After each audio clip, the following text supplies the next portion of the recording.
I want to just start with something a little bit different, something that came out last week. We've talked a lot about the Russian collusion delusion, and now it appears, I don't know if you've seen this story, and Christopher Steele, the guy who actually wrote the fake dossier, the dodgy dossier, right. he admitted in a deposition in one of the lawsuits that he used a report that he found on CNN's iReport website for his information, and that is and this is how CNN described the site, which was so ridiculously inaccurate and irresponsible that they finally took it down. The stories submitted by users are not edited, fact-checked, or screened before they post. So in other words, he was taking made-up crap from anonymous trolls on the internet and putting them into this dossier, and then the FBI, after being paid by Hillary Clinton and the DNC, and then the FBI and the Department of Justice were using this to get warrants or warrants to wiretap members of the Trump campaign and later on the administration. Isn't this amazing? It sounds like a very reliable basis for opening an FBI investigation into a presidential candidate. He said they asked Steele about it. They said, "Did you know that this is just crap that people were making up and throwing up on the internet?" And he said we would call it an open source search. This reminds me of. Do you remember? What was his name? Was it Peter Schlesinger? The old Kennedy aide who wasn't quite down with the internet, and he found a report online. He was so excited. He was like 90 years old. It wasn't Peter. Arthur Schlesinger? No. The Harvard guy? No. The age You know of what? Jackson? I'm going to have to Google this. But anyway, he goes on the internet. This was back, I think, when Bush was president. He's never been on the internet before, and he finds a report about how that flight that took off from Long Island and crashed, I forget what the number was, Yeah. But there were a lot of conspiracy theories around it. And he goes off on this wild tear. He becomes a massive conspiracy theorist because he read something on the internet. And eventually it was so embarrassing he had to flee to France.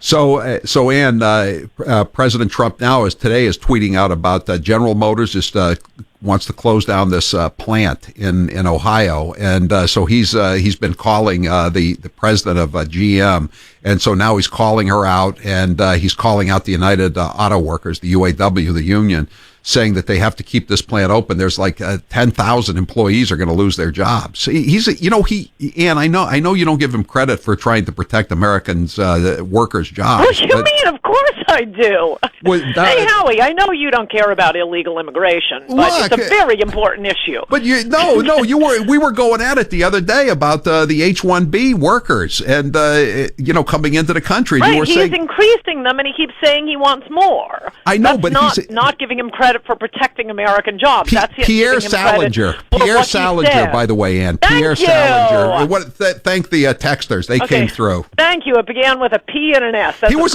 a senator, actually, in California very briefly. Remember that? That's right. And he was defeated by George Murphy, the song and dance man. Yes. Yeah, he was appointed senator and then lost when he actually ran. Thomas Kuchel or someone died. Yeah, and he was appointed by Jerry Brown's father. And then he lost to Murphy, who lost to Tunney, who was Ted Kennedy's roommate, and Tunney lost to S.I. Hayakawa. Those were the good old days in California when a Republican could win. Right, and I'd like those Democrats better than any of the current crop. No, could you go back to this without you saying, "Oh, I know you want American jobs to be destroyed." No, it's great that he's tweeting. What would be even greater is if he used the powers of the presidency to restrict mass legal and illegal immigration and raise wages naturally in America. I mean, this is one plant. You could do it across the board. You could have so many jobs rebuilding infrastructure, building the wall. Those are a lot of important, well-paid jobs. All of that is within the president's authority. This is why I supported him in 2016 and described at great length in Trump We Trust. If he would go back to campaign Trump, everything would be coming up roses. he doesn't have this unilateral power, though, Ann. He does on a lot of things. That you seem to think that he enjoys. I mean, again, Barack Obama, for reasons we all understand, could say that I can operate with a pen and a phone, but Donald Trump does not have that magical ability. If only I were a lawyer. Oh, that's right, I am. Just because some presidents go beyond their constitutional authority to do things they are not allowed to do by the Constitution does not mean that presidents have no constitutional authority. A president does have constitutional authority, for example, to protect the borders. For example, to put taxes on remittances. They do that there's a specific law that allows their Treasury Department to say, if you're sending, and by the way, Mexicans are sending $20 billion a year back to one country, Mexico. That's money just sucked out of the American economy that can't be spent to tip you, that can't be spent to hire you. That's how you get Mexico to pay for the wall. That's what he said during the campaign. It was a brilliant plan. It's right there in his immigration policy paper. That is 100% within the president's authority. You know what else is?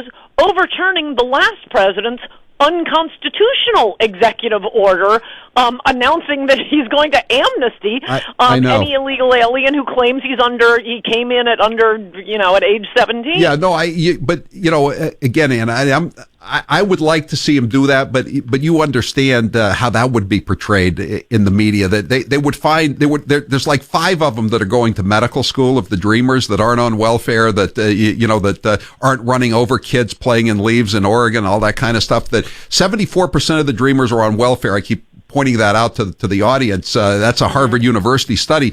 But the media would hone in on the 10 that are, in cancer research or going to med school or working for NASA, and they would say President Trump wants to throw these people out of the country. Yeah, I mean, he would just be pilloried. Well, I wish when he was running, he had said, "I'll repeal Obama's unconstitutional executive order on Dreamers unless the media objects." That would have been way clearer. Well, but if I get any pushback from the media, I'm not going to do any of this. It would have been easier to do this in 2017, but now the election is only 20 months away. It would be easy anytime. These are popular issues. That's why this utterly ridiculous creature became president, because of his promises on immigration. Wait a second. Did you call him utterly ridiculous creature? I think I did, and in Trump we trust. That's kind of, but I mean, am I wrong? Look, that makes the point of the issues. I don't think he's ridiculous. I don't think he's somewhat ridiculous, let alone utterly ridiculous. Ann, come on. No, he's utterly ridiculous. If he had not been betrayed, is he the most conservative Republican in our lifetime? I believe he is. You see, I disagree with you on 2 things here. One is he the most conservative? Nobody's the most pro-American. That was what was so great about the platform he ran on. They were things that Democrats could agree with. It wasn't the typical, tax cuts, whatever Wall Street wants, we're going to have perpetual war. No, that's apparently the, quote, conservative position until Trump came along. It was things that both Democrats and Republicans could agree to. It was this bond he had with the people. As for him being a ridiculous creature, I think that is simply a point of fact. You could look it up in the dictionary. He's not your standard politician. He's not elegant. But that doesn't make him ridiculous. Still talking. He wasn't a governor. He wasn't a vice president. He wasn't a general like Eisenhower. He was a reality TV star who could barely speak English. That makes the point of what he was saying. What do you mean, come on? That's part of the reason he could barely speak English. He could do a 2-hour ad lib speech on live TV. I mean, that's pretty good. Yes, love his rally speeches, but it is not grammatical. That was what made his promises more believable. We've been betrayed by these standard politicians. We've been betrayed by elegant, well-spoken, typical presidential candidates. So to have a ridiculous creature like this come along, I think a lot of people, including me, thought, wow, maybe this is the guy who's finally not going to betray us. Alas, he got into office and decided that his prototype would be Mitch McConnell and Paul Ryan. I don't think he's betrayed us, Ann. Come on. I mean, he hasn't. You know, Well, look, he hasn't does accomplished chance to recover, everything. but there's everything. He hasn't done anything. He hasn't done anything. Look, he has time to recover, but he's got to do it, and it's not helping to have people like you and Fox News saying, everything's great, everybody loves you, you're going to sweep the industrial Midwest. No, he's not. I'm not saying that. Listen, Ann, you were a big Mitt Romney person, right? Yeah, who were you for that year? I was sick very of this, disappointed. Howie Carr. Well, I'm sick of this, as if our choice was, Ronald Reagan meets Donald Trump, but I decided to go with Mitt Romney. Every other candidate that year, every other candidate was for open borders. Well, Mitt Romney. The reason I bring this up, I didn't bring this up just to torture you, Which open borders candidate were you for? And I got to Were ask you for Newt Gingrich, who was weeping about grandmothers? No, I didn't like Newt Gingrich that year. But I'm asking you this, which Ann, one were you because how did Mitt Romney vote on the wall? Which one were you for? And I will tell you how they were for open borders. I've been for immigration longer than apparently you were. That's why I was for Mitt Romney. I was always for the candidate that was the best on immigration. What happened to Mitt Romney last Friday? What happened to Mitt Romney on Friday? Romney. Pardon? What happened to Mitt Romney on Friday? He voted against the wall.